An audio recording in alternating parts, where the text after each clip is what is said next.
नमस्कार, मैं हूं आमिल बेग। आप देख रहे हैं सिटी बुलेटिन न्यूज। पेश हैं आज के प्रमुख समाचार। शहर के रेतिया में बुधवार की रात एक घर में आग लग जाने से देवतादीन नाम के व्यक्ति का पूरा घर जलकर खाक हो गया। इस भीषण घटना की जानकारी पाकर गुरुवार की सुबह अयोध्या के नगर विधायक वेद प्रकाश गुप्ता ने घटनास्थल पर पहुंचकर पीड़ित परिवार को ढांढस बंधाया।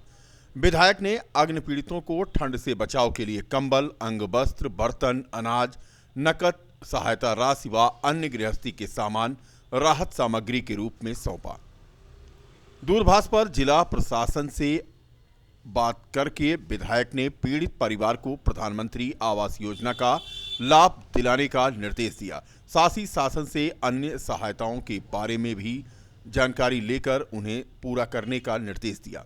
विधायक ने पीड़ित परिवार को विश्वास दिलाया कि विपदा की घड़ी में वो उनके साथ हैं और एक दिन के भीतर ही जले हुए घर को दोबारा रहने योग्य बनाने की व्यवस्था भी नगर विधायक ने कराई। इस अवसर पर भाजपा के मंडल अध्यक्ष रवि सोनकर, पार्षद राम आशीष निषाद, जितेंद्र निषाद, संतोष, जितेंद्र, पिंटू निषाद, हेमंत आदि मौजूद थे। बता दें कि अयोध्या विधायक ने अग्नि पीड़ितों को आज राहत सामग्री बांटी। एक गरीब परिवार रहता है, झोपड़ी इनकी थी, तो मियाँ बीबी और बच्चे और जो बेटी थी, देवता दिन इनका नाम है।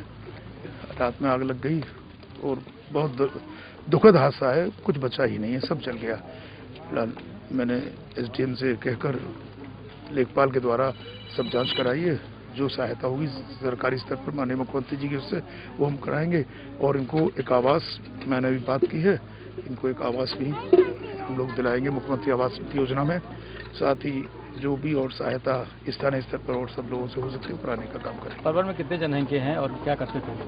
8 परिवार में 8 लोग हैं। क्या करते थे? मजदूरी करते थे, थोड़ी बहुत खेती है वो करते थे। कोतवाली बीकापुर क्षेत्र के प्रयागराज अयोध्या हाईवे पर स्थित खजुराहट चौराहे पर अतिक्रमण के चलते बोलेरो की चपेट में आकर साइकिल सवार जख्मी हो गया। आनन फानन में स्थानीय लोगों ने घायल संजय गुप्ता को सामुदायिक स्वास्थ्य केंद्र बीकापुर में भर्ती कराया। वहीं उपस्थित लोगों ने दौड़कर बोलेरो को कब्जे में लिया और चालक को पुलिस के हवाले कर दिया। बीकापुर पुलिस ने अतिक्रमण करने वाले दुकानदार को 2 दिन में अतिक्रमण हटाने का अल्टीमेटम भी जारी किया है। बता दें कि हादसा उस समय हुआ जब अयोध्या की ओर से सुल्तानपुर जा रही बोलेरो ने सड़क पार कर रहे साइकिल सवार को जोरदार टक्कर मार दी। साइकिल तो चकनाचूर हो ही गई, साथ में साइकिल सवार भी गंभीर रूप से घायल हो गया। उसे स्थानीय लोगों की मदद से पुलिस ने अस्पताल पहुंचाया है। राजकीय औद्योगिक प्रशिक्षण संस्थान अयोध्या द्वारा मिशन रोजगार के तहत क्षेत्र के युवाओं को निजी कंपनियों में रोजगार मिले, इसके लिए निजी कंपनियां अयोध्या पहुंची। इस दौरान करीब 800 युवा इंटर्नशिप के लिए प्रवेश परीक्षा भी देने में लगे दिखाई दिए।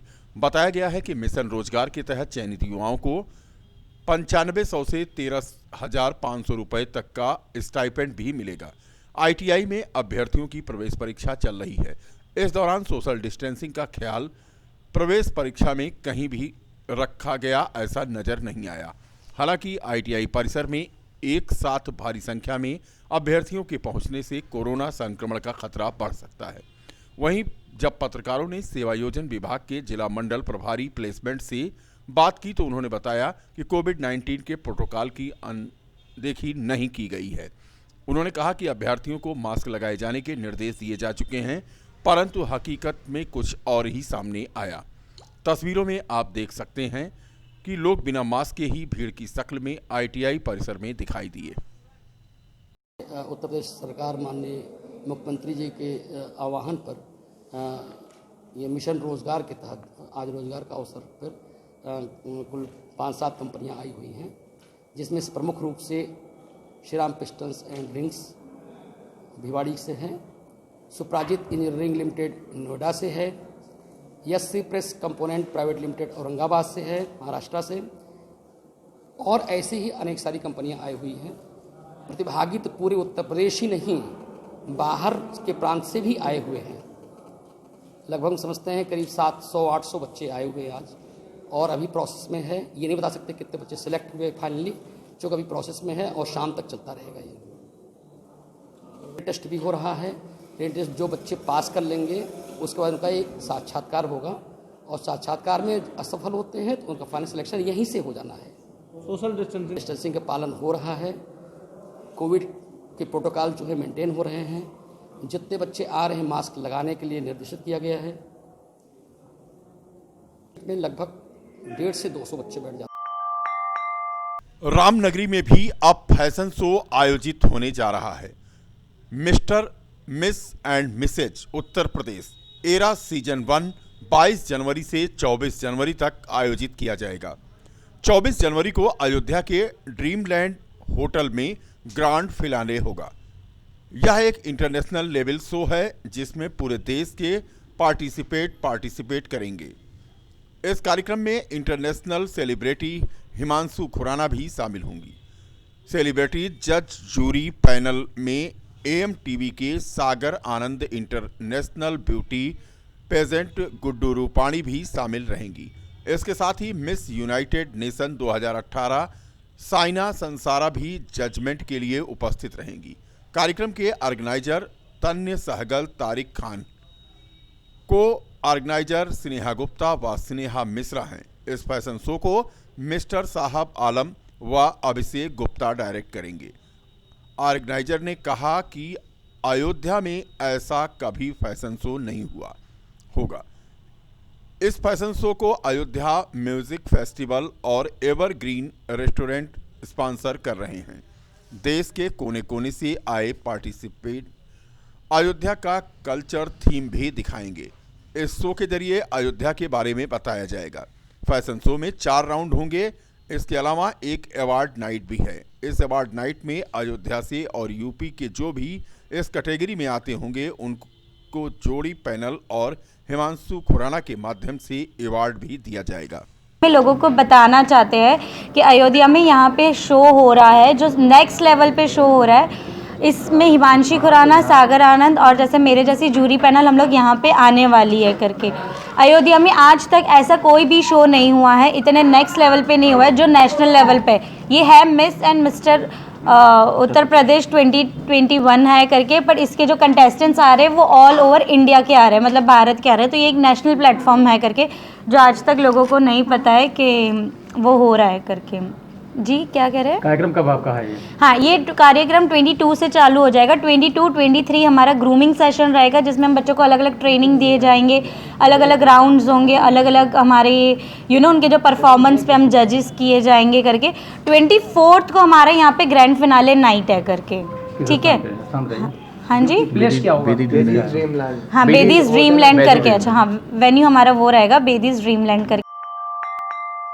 ANU के बाद अयोध्या के साकेत महाविद्यालय को भी राजनीतिक अखाड़ा बनाया जा रहा है, क्योंकि अब छात्र संघ नहीं बल्कि आज़ादी के नारे लगने लगे हैं, जिसको लेकर महाविद्यालय प्रशासन ने चिंता व्यक्त करते हुए जिला प्रशासन को पत्र के माध्यम से अवगत कराते हुए जल्द से जल्द निर्णय लेने की मांग की है। अयोध्या के साकेत महाविद्यालय में छात्र नेता चुनाव बहाली को लेकर 2 दिन से धरने पर बैठे हैं। छात्र नेताओं ने मांग की है कि साकेत महाविद्यालय प्रशासन चुनाव कराने को लेकर तिथि घोषित करे।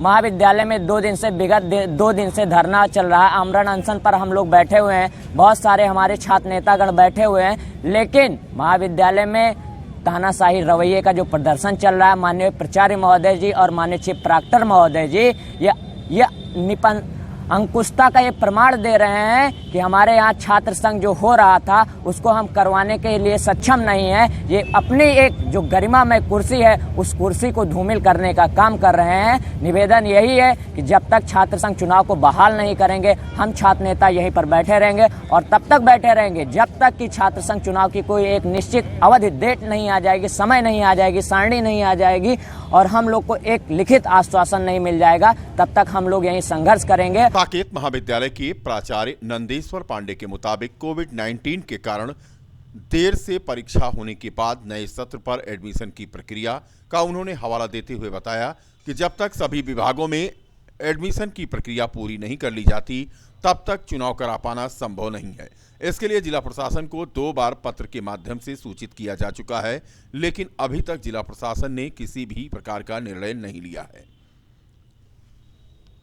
देखिए, बच्चों की मांग के संदर्भ में अवगत कराना चाह रहा हूँ कि ये उनका मुख्य मांग है कि छात्र संघ चुनाव के लिए तिथि घोषित की जाए। वो हमारे कार्य क्षेत्र में नहीं आता है, क्योंकि जब तक प्रशासन का सहयोग नहीं मिलेगा तब तक मैं कोई तिथि घोषित नहीं कर सकता हूँ, पहली बात। और दूसरी बात कि जो भी चुनाव प्रणाली चलनी है वो लिंग 2 समिति के निर्देशानुसार चलनी है, और अभी तक हमारे लॉ फैकल्टी में एक भी छात्र का एडमिशन नहीं हुआ है। तो जब तक अभी छात्रों का एडमिशन पूरा नहीं हुआ है तो हम कैसे चुनाव करा सकते हैं। पूरा सत्र जब से कॉलेज खुला हुआ है तब तक तो हमने परीक्षाएं करा रहे थे। उसके बाद जो है अभी कक्षाएं जो ही चलना अभी शुरू हुई हैं तब से ये लोग जो है चुनाव का, मैं ऐसी बात नहीं कि इनके उचित मांगों का मैं समर्थन करता हूं, लेकिन प्रश्न ये कि कोई भी हमारा चुनाव होगा वो लिंग 2 समिति की जो शासन द्वारा समिति बनाई गई थी, कमेटी बनाई गई थी, उसी के निर्देशन में होगा, और ये लोग जो है उसका उल्लंघन कर रहे हैं। बिल्कुल उचित नहीं है, क्योंकि देखिए 2 चीज़ में हमारी सीमाएं बंधी हुई हैं। मैं विश्वविद्यालय के द्वारा भी बंधा हुआ हूं, कभी बैक पेपर की परीक्षाएं होनी है, जैसे कि वो खुद जानते हैं। अभी जो पुनः जो है शीतावकाश हो जाएगा तो मैं कैसे तिथि घोषित कर सकता हूं। पहले उन लोगों को पठन पाठन में सहयोग प्रदान करना चाहिए। राजकीय बालिका इंटर कॉलेज के खेल मैदान पर जिला विद्यालय क्रीड़ा समिति एवं जिला ओलंपिक संघ द्वारा टेनिस बॉल क्रिकेट की राष्ट्रीय खिलाड़ियों को सम्मानित किया गया। सम्मान समारोह का आयोजन जिला विद्यालय क्रीड़ा समिति एवं जिला ओलंपिक संघ द्वारा किया गया। सम्मान समारोह के मुख्य अतिथि जिला विद्यालय क्रीड़ा समिति के सचिव धर्मेंद्र सिंह एवं विशिष्ट अतिथि जिला ओलंपिक संघ के सचिव विद्यालय प्रधानाचार्य श्रीमती सुनील लता ने खिलाड़ियों को पुरस्कार कर सम्मानित किया। पुरस्कार पाने वाले खिलाड़ियों में ऋषिका तिवारी, मुस्कान जायसवाल, नीलम निषाद, विधि यादव, अदबिया बानो, तृप्ति, नेहा वर्मा, परिणीता राज आदि शामिल रहीं। इस अवसर पर जिला विद्यालय क्रीड़ा के संयुक्त सचिव अभिषेक सिंह, टेनिस बॉल के क्रिकेट संघ के सचिव रामेंद्र सिंह, राजकीय बालिका इंटर कॉलेज की खेल अध्यापिका माला यादव, भूपति राज, योगेश्वर, ऋषभ, राजू आदि मौजूद थे। रामनगरी अयोध्या में समग्र विकास के लिए अयोध्या विकास प्राधिकरण ग्लोबल कंसल्टेंट की नियुक्ति करने जा रहा है। इसके लिए अयोध्या विकास प्राधिकरण ने विज्ञापन भी जारी किया है। इसको लेकर मुख्यमंत्री समीक्षा भी कर सकते हैं।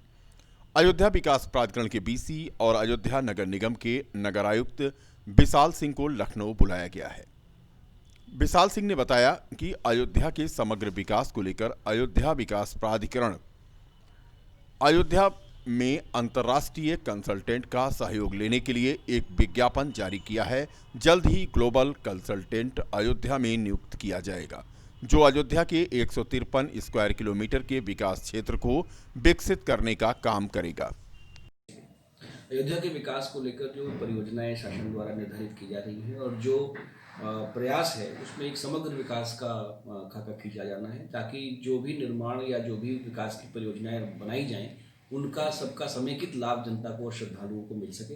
इस दिशा में आवास विभाग द्वारा जो नव्य अयोध्या परियोजना बनाई जा रही थी, उसके साथ साथ अन्य सारी जो परियोजनाएं यहाँ पे चल रही हैं उन सभी को शामिल करते हुए अयोध्या के विकास के लिए एक EOI का फ्लोट किया गया है, जिसमें हम अंतर्राष्ट्रीय स्तर के कंसल्टेंट का चयन करने का प्रयास करेंगे और उसके माध्यम से पूरे अयोध्या के विकास का एक खाका खींचा जाएगा और उसके अनुसार ही हम फिर आगे जो यहाँ पर विकास की योजनाएं होंगी उनको उसमें शामिल करेंगे। एक योजना का दूसरी योजना के साथ तारतम्य टूटने ना पाए और एक योजना से दूसरी योजना का जहाँ तक हो सके डबटेलिंग की जाए कि जो भी लाभ हों वो अनवरत रूप से श्रद्धालुओं को प्राप्त हों, इसका पूरा ध्यान रखा जाएगा और पूरा प्रयास किया जाएगा। अयोध्या के विकास के समय इस बात का भी विशेष ध्यान रखने की अपेक्षा है कि हम लोग जो इसका एक पौराणिक और सांस्कृतिक महत्व है उसका हर कार्य में हर स्टेप पर ध्यान रखा जाए, ताकि जो रंग निकल कर आए, जो चीज़ उभर कर आए